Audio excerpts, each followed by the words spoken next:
आइए आज हम लोग देखें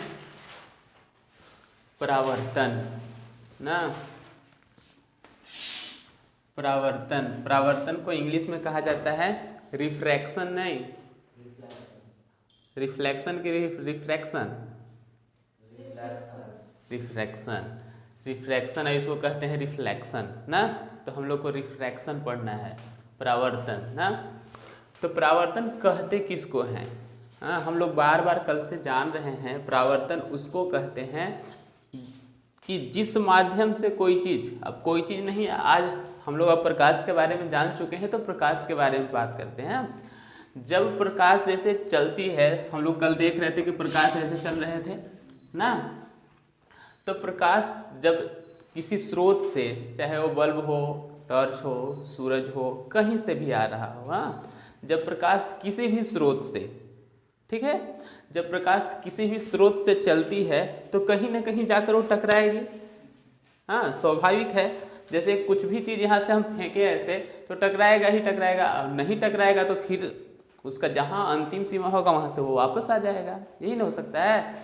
तो जब प्रकाश वहाँ से चलती है तो वहाँ से किसी भी बिंदु स्रोत से आने के बाद किसी भी सरफेस से, किसी भी सतह से टकराती है ना। तो आज जो हम लोग देखेंगे वो एक पॉलिश्ड सरफेस हम लोग ले लेते हैं इस तरह से। एक पॉलिश्ड मतलब इस तरह से नीचे से आईना कभी देखे हो? आईना हम लोग बचपन में खेला करते थे, उससे आप लोग भी खेले होंगे। क्या करते थे खेल भाई? जैसे धूप निकलता है ना तो आईना लेके बैठ जाओ, हाँ, अब ऐसे ऐसे चमकता है, ऐसे ऐसे चमकता है, हाँ, तो किसी के आँख पर चमकाओगे ना तो बड़ा तीखा लगता है कि नहीं? वैसा खेले हो कभी? नहीं खेले हो तो आज खेल कर देखना। हाँ, आईना ले लेना हाथ में, लाइट उधर से आते रहेगा तो इधर आईना देखना, और कहीं अंधेरा कमरा में ऐसे ऐसे घुमा के देखना तो उसका एक लाइट दिखाई देगा तुमको, दिखता है ना। और वो दिखता है तो किसी के आँख पर अगर भेजना है तो एकदम प्यार से उसको देख लो कोई बैठल कहाँ है और उसका आँख तक पहुँचा दो, तब देखो। हाँ, तो ऐसा क्यों होता है? तो होता क्या है, मान लो यही आईना है ना, आईना के नीचे वाला सरफेस कैसा रहता है? कलर किया हुआ रहता है। शीशा में देखे होंगे, उसको कभी तोड़ के देखिएगा, बचपन में तोड़ा जाता है ये सब। हाँ, आप लोग भी शीशा खोलिएगा, खोल के देखिएगा, एक सतह उसका क्या होता है? पॉलिश्ड होता है ना, कलर किया हुआ रहता है, दूसरा तरफ प्लेन दिखता है। तो इधर पॉलिश्ड कर दिए हैं हम ना। अब इस पर जैसे प्रकाश, मान लो यही यहाँ है प्रकाश स्रोत, मुस्कुरा रहे हैं बेचारे, हाँ, तो यहाँ से प्रकाश स्रोत यानी कि हमारा एक प्रकाश यहाँ से निकला, तो निकलने के बाद बिखरना शुरू हो गया, तो एक प्रकाश का किरण ऐसे निकल के यहाँ आया, ठीक। जब यहाँ आया, इधर से आ रहे हैं, तो आने के बाद क्या हुआ? इस आईना में टकराया ना। तो ये आने के बाद जब यहाँ टकराएगा तो टकराने के बाद वापस होगा, लेकिन वापस इसी तरफ नहीं होगा, उसी माध्यम में होगा। ऐसा नहीं है कि हम इसको इसी ऐसे ही वापस, नहीं, यहाँ से टकराया और टकराने के बाद इसी माध्यम में, नीचे नहीं पार हो रहा है ना क्योंकि यह पॉलिश्ड है, तो इसी माध्यम में पुनः वापस उल्टा हो गया। जैसे कि उधर से आता है तो आईना यहाँ रखते हैं और आकर ऐसे जाता है ना, तो यहाँ से आया, आने के बाद इसी माध्यम में वापस लौट गया। तो इसको कहे कि ये आ रहा है, और इसको कह रहे हैं कि जा रहा है, ठीक। तो जब प्रकाश की किरण किसी पॉलिश्ड सरफेस पर आकर टकराता है तो पुनः उसी माध्यम में वापस लौट जाता है। इस घटना को क्या कहते हैं? आ रही है बात समझ में? प्रकाश की किरण जब किसी भी बिंदु स्रोत से, चाहे वो सूरज हो, टॉर्च हो, बल्ब हो, मोमबत्ती हो, जिससे भी, जो भी ल्यूमिनस ऑब्जेक्ट है जिससे प्रकाश निकलता है, उससे अगर प्रकाश निकल रहा है तो प्रकाश आकर किसी भी पॉलिश्ड सरफेस, किसी भी चमकदार सतह पर आकर पड़ता है। हाँ, वो चाहे आईना हो या स्टील हो, किसी भी तरह का चीज़ हो, लेकिन वो चमकने वाला सतह हो जिससे कि वो रिफ्लेक्ट कर सके, ठीक है। तो आकर जब इस पर पड़ता है, हम लोग सिंपली आईना को लेकर चलते हैं क्योंकि उसमें हम लोग स्पष्ट देख पाते हैं, हम लोग खेले हैं बचपन से उससे, ठीक है। जब प्रकाश की किरण यहाँ आकर उस दर्पण पर, उस सतह पर लाकर टकराता है तो टकराने के बाद पुनः उसी माध्यम में, ये ना कि पार नहीं कर गया, पार कर जाएगा तो वो दूसरा चीज़ हो जाएगा ना, वो पार नहीं किया, वो क्या किया, उसी माध्यम में पुनः वापस हो गया। तो यह घटना जो होता है, इसी घटना को हम लोग क्या कहते हैं, परावर्तन कहते हैं। दिक्कत है यहाँ तक? नहीं है। अब देखना, तो जो किरण आती है ना, जो किसी स्रोत से आती है उसको कहते हैं आपतित किरण। क्या कहते हैं? आपतित किरण। आपतित किरण। आपतित किरण आने के बाद जब सतह, इसको कहो समतल तल, समतल तल आने के बाद क्या होता है, समतल तल से टकराता है। और ये समतल तल कैसा है, सरफेस पॉलिश्ड है, चमकदार है ना। तो यहाँ से टकराने के बाद क्या होता है, पुनः उसी माध्यम में वापस लौट जाता है। तो इसको कहते हैं आपतित। अभी जब इधर चला गया तो इसको कहते हैं परावर्तित। परावर्तित किरण। परावर्तित किरण, आपतित किरण अभी हो गया परावर्तित किरण। इसको कहते हैं समतल तल या परावर्तक सतह भी कह सकते हैं ना। अब देखना, तो यहाँ से यहाँ, यहाँ से यहाँ आ रहा है। अब हम लोग क्या किए कि इसमें एक लंब खींच दिए, लंब खींच दिए ऐसे। लंब, लंब मतलब समझ में आता है ना, 90 डिग्री, ठीक। एक लंब खींच दिए। तो लंब क्यों खींचे सर? तो क्यों खींचे, इसलिए खींचे कि परावर्तन जब होता है तो परावर्तन से आपतित किरण या परावर्तित किरण की जो माप की जाती है, यानी जिसको नापा जाता है, वो अभिलंब से ही नापा जाता है। आ रही बात समझ में? जब भी हम लोग इस कोण को नापेंगे, ठीक, या इस कोण को मापेंगे, तो कहाँ से नापेंगे? अभिलंब से नापेंगे। कहाँ से नापेंगे? अभिलंब से। ऐसा नहीं कि यहाँ से यहाँ का एंगल नाप देंगे, नहीं, कभी नहीं। हम लोग को जब भी नापना होगा तो किससे नापेंगे? अभिलंब से नापते हैं। तो इसको हम लोग कहते हैं अभिलंब।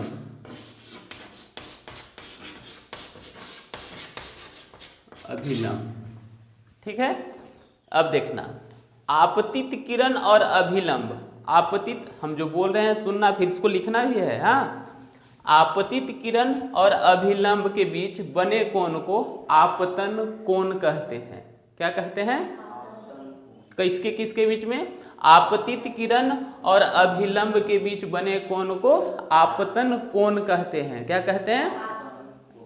इसी को अंग्रेजी में कहते हैं angle of incident. Angle of incident, ठीक है, एंगल ऑफ इंसिडेंट। इसलिए इसको आई से सूचित किया जाता है। आ रही बात समझ में? आपतित किरण और अभिलंब, आपतित किरण और अभिलंब के बीच बने कोण को आपतन कोण कहते हैं, ठीक। इसको अंग्रेजी में एंगल ऑफ इंसिडेंट कहा जाता है। इसलिए इसको क्या कहते हैं? आई से सूचित करते हैं। बात समझे? अब क्या है भाई, ये तो आपतित हो गया। अब देखना, परावर्तित किरण, परावर्तित किरण और अभिलंब, परावर्तित किरण और अभिलंब, परावर्तित किरण और अभिलंब के बीच बने कोण को परावर्तन कोण कहते हैं, ठीक है। तो इसको कहेंगे एंगल ऑफ रिफ्रैक्शन, इसलिए इसको कहा जाता है आर। दिक्कत? तो इसको कह देंगे आपतित किरण, तो आपतन कोण, आपतन कोण। अभी है परावर्तित किरण, तो हो गया ये परावर्तन कोण। यहां तक दिक्कत है किसी को? नहीं ना? फिर से एक बार ध्यान दे लेना। हम बोल रहे हैं किसी भी बिंदु स्रोत से आने वाली प्रकाश की किरण जब किसी भी पॉलिश्ड सरफेस से टकराती है तो पुनः वह किरण उसी माध्यम में वापस लौट जाती है। इसे हम लोग परावर्तन कहते हैं, ठीक है। आपतित किरण और परावर्तित किरण के बीच का कोण हमेशा अभिलंब से नापा जाता है, ठीक है। और क्या भाई, आपतित किरण और अभिलंब, आपतित किरण और अभिलंब के बीच बने कोण को आपतन कोण कहते हैं। इसे अंग्रेजी में एंगल ऑफ इंसिडेंट कहा जाता है, इसलिए इसे आई से सूचित करते हैं। दिक्कत यहाँ तक नहीं होना चाहिए। परावर्तित किरण और अभिलंब, परावर्तित किरण और अभिलंब के बीच बने कोण को परावर्तन कोण कहते हैं, इसको अंग्रेजी में एंगल ऑफ रिफ्रैक्शन कहा जाता है, इसलिए इसको आर से सूचित करते हैं। ठीक है, जहां पर अभिलंब खींचते हैं इसका नाम दे देते हैं हम लोग ओ। ठीक, तो चलिए, अगर इतना बात हमको समझ में आ गया है तो ये तो परावर्तन हुआ, और परावर्तन के बाद हम लोग को पढ़ना है परावर्तन के नियम ना। तो परावर्तन के दो नियम होते हैं, परावर्तन के दो नियम होते हैं। पहला नियम कहता है, क्या कहता है भाई, कि आपतन कोण हमेशा बराबर होता है किसका, परावर्तन कोण के। तो इसको कोण लिखते हैं शायद ऐसे ना। तो आपतन कोण किसके बराबर होता है, परावर्तन कोण के बराबर होता है। आई और आर लिखे हैं, बार बार इतना बड़ा लिखने से बेहतर है कि हम इसको लिख के काम चलाएं, तो हम लोग याद कर लेंगे इस चीज को। हाँ, पहला नियम है कि आपतन कोण परावर्तन कोण के बराबर होता है। दूसरा नियम क्या कहता है, दूसरा नियम हमसे कहता है कि आपतित किरण, कौन, आपतित किरण परावर्तित किरण, परावर्तित किरण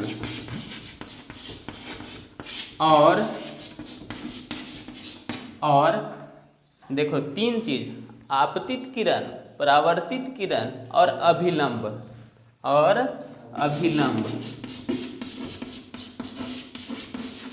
अभिलंब। अब देखना, जो आगे की बात लिखने जा रहे हैं उसके बारे में। अगर हम इस तरह से एक सरफेस ले लिए, ऐसे है, ये आने वाला ऐसे आ गया आपतित किरण, ठीक, परावर्तित भी हो गया इस तरह से, अभिलंब यहाँ खींच दिए। हाँ, तो अभिलंब यहाँ से कभी एंगल को नापेंगे तो बराबर होगा नहीं ना, हो सकता है।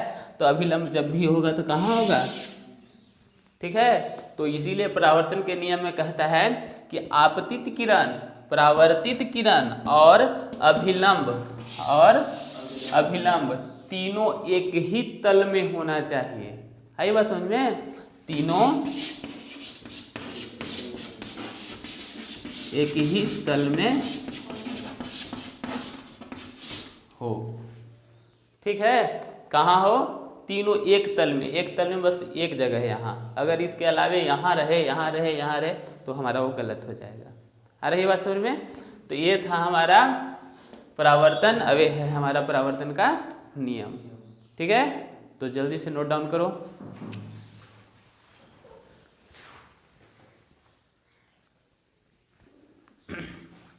तो देखो कुछ टर्म्स जो इसमें हम लोग यूज किए हैं, जैसे इंसिडेंट रे। अब इंसिडेंट रे किसको कहेंगे भाई, तो इसका मतलब हो गया क्या चीज, आपतित किरण। फिर बोलता है रिफ्लेक्टेड रे, रिफ्लेक्टेड रे किसको कहेंगे, परावर्तित किरण को।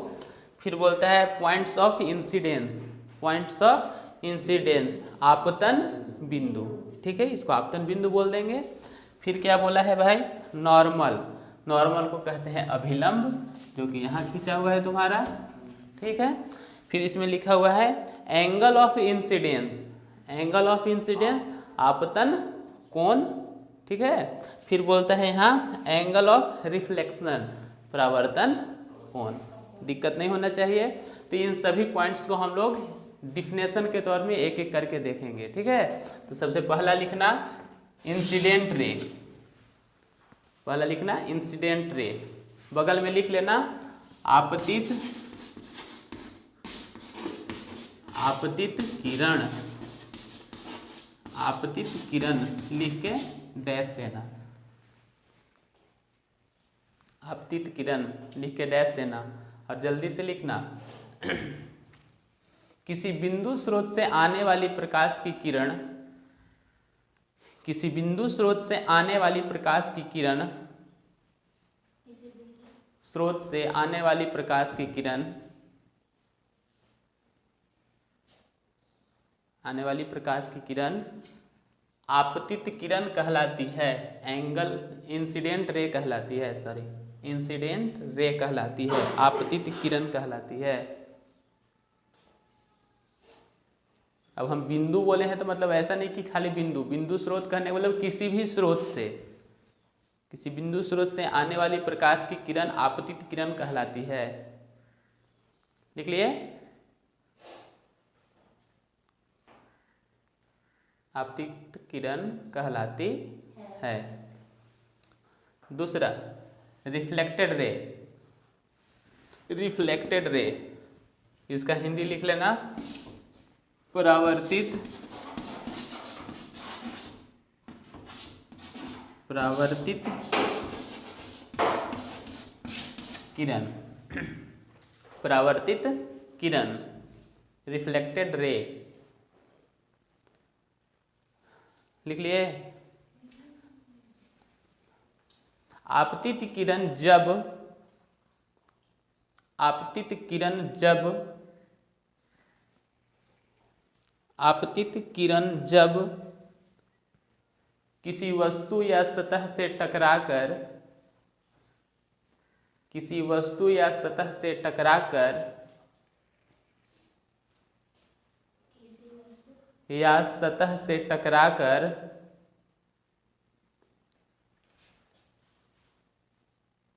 पुनः उसी माध्यम में लौट जाती है, पुनः उसी माध्यम में लौट जाती है, पुनः उसी माध्यम में लौट जाती है, पुनः उसी माध्यम में लौट जाती है, तो इस किरण को, तो इस किरण को, तो इस किरण को परावर्तित किरण कहते हैं, रिफ्लेक्टेड रे कहते हैं, परावर्तित किरण कहते हैं।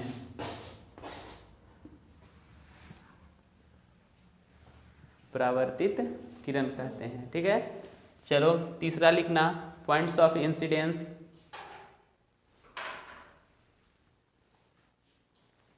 पॉइंट्स ऑफ इंसिडेंस, इसको हम लोग कहते हैं आपतन बिंदु, आपतन, आपतन बिंदु। डैश देना, लिखना, आपतित किरण, आपतित किरण सतह के जिस बिंदु पर, सतह के जिस बिंदु पर, सतह के जिस बिंदु पर टकराती है, आपतित किरण सतह के जिस बिंदु पर टकराती है उस बिंदु को आपतन बिंदु कहते हैं, उस बिंदु को आपतन बिंदु कहते हैं। पॉइंट्स ऑफ इंसिडेंस,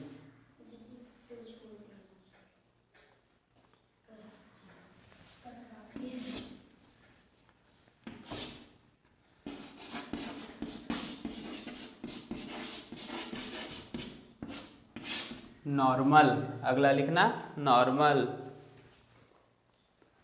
नॉर्मल इसको हिंदी में कहेंगे अभिलंब।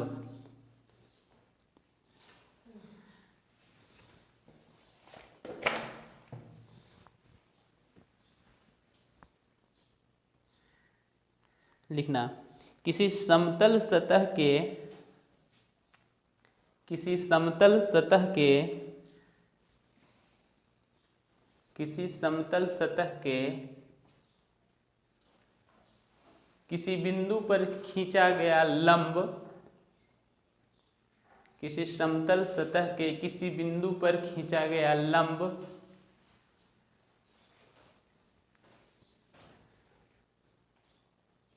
खींचा गया लंब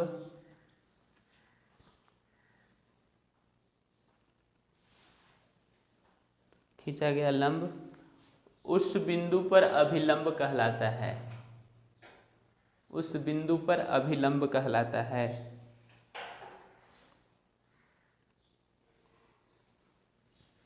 उस बिंदु पर अभिलंब कहलाता है।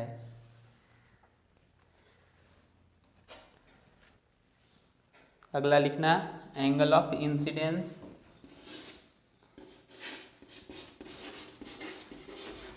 आपतन कोण, आपतन कोण, एंगल ऑफ इंसिडेंट। यही इंसिडेंट का फर्स्ट लेटर आई है, इसीलिए इसको हम लोग सूचित किससे करते हैं, आई से करते हैं। तो एंगल ऑफ इंसिडेंस लिख के डैश देना और लिखना आपतित किरण और अभिलंब के बीच, आपतित किरण और अभिलंब के बीच, आपतित किरण और अभिलंब के बीच बने कोण आपतन कोण कहलाता है। आपतित किरण और अभिलंब के बीच बने कोण, आपतित किरण और अभिलंब के बीच बने कोण आपतन कोण कहलाता है।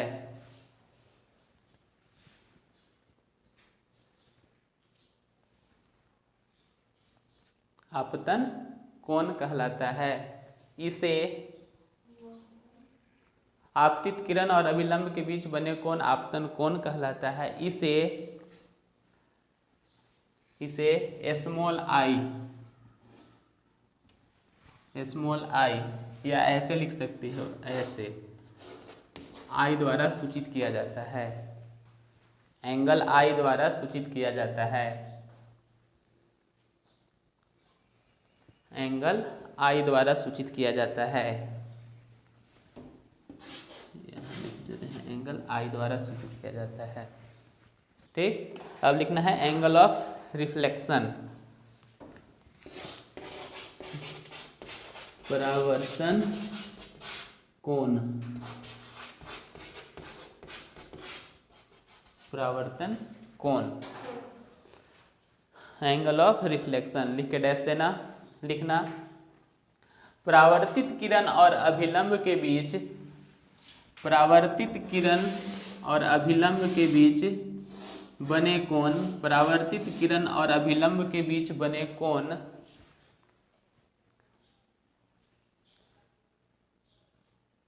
अभिलंब के बीच बने कोण परावर्तन कोण कहलाता है। परावर्तित किरण और अभिलंब के बीच बने कोण परावर्तन कोण कहलाता है। परावर्तन कोण कहलाता है। इसे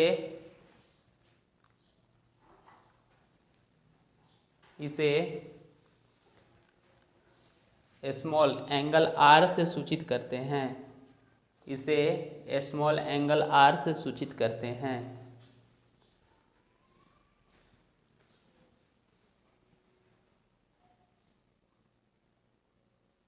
आर से सूचित करते हैं। ठीक है, फिर से एक बार रिवीजन कर लो, देख लो क्या है भाई, किसको कहते हैं परावर्तन का नियम। तो परावर्तन का नियम किसी भी स्रोत से आने वाली प्रकाश की किरण किसी भी सरफेस से टकराने के बाद पुनः उसी माध्यम में वापस लौट जाती है, तो इस घटना को हम लोग परावर्तन कहते हैं। ठीक है, प्रकाश है, प्रकाश आ रही है और प्रकाश वापस चली जा रही है, इसलिए इसे प्रकाश का परावर्तन कह सकते हैं। ठीक, अब क्या है भाई, तो जो आती है किरण उसको हम लोग आपतित किरण कहते हैं, जो किरण टकराने के बाद वापस चली जाती है उसको परावर्तित किरण।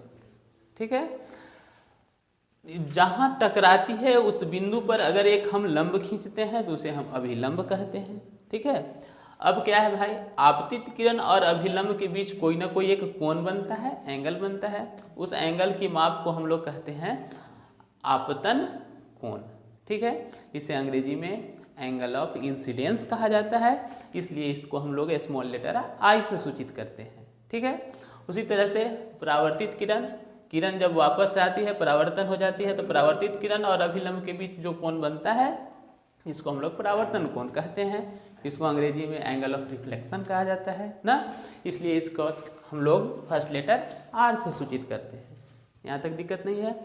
जिस बिंदु पर कोण, जिस बिंदु पर हमारा ये किरण आती है, यानी सतह के जिस बिंदु पर वह आकर टकराती है उस बिंदु को हम लोग कहते हैं आपतन बिंदु।